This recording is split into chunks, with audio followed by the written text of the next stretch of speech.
9/11 হামলার পর 2001 সালে আমেরিকা ঢুকে পড়ল আফগানিস্তানে। উদ্দেশ্য ছিল একটাই, আল কায়দা ধ্বংস করা এবং তালিবানকে ক্ষমতা থেকে সরানো। তারপর টানা 20 বছরের যুদ্ধ, হাজার হাজার কোটি ডলার জলের মতো খরচ করা হলো, লক্ষাধিক সাধারণ মানুষের প্রাণ গেল। কিন্তু রেজাল্ট কী হলো? 2021 সালে আমেরিকা যখন সেনা প্রত্যাহার করে নিল, তার কয়েক সপ্তাহের মধ্যেই সেই তালিবানই আবার আফগানিস্তানের ক্ষমতা দখল করে নিল।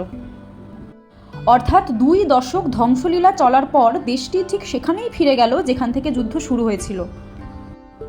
এখন অনেকেই বলবেন 2011 মাস্টার মাইন্ডকে তো আমেরিকা শেষ করে দিয়েছে। কিন্তু শুনলে অবাক হবেন, আন্তর্জাতিক মহলে এমন বহু রিপোর্ট ও কনস্পিরেসি থিওরি ঘুরে বেড়াচ্ছে যেখানে দাবি করা হয় সেই মাস্টার মাইন্ড নাকি এখনও বেঁচে আছেন। হ্যাঁ, এমন দাবিও উঠেছে বারবার। এই যুদ্ধগুলো কি সত্যিই সন্ত্রাস দমনের জন্য, নাকি এর পিছনে অন্য কোনো গেম প্ল্যান আছে? সিরিয়া এবং পাকিস্তানে আমেরিকা যে ডাবল গেম খেলেছে তা জানলে আপনি শিউরে উঠবেন। দেখুন পার্ট 3।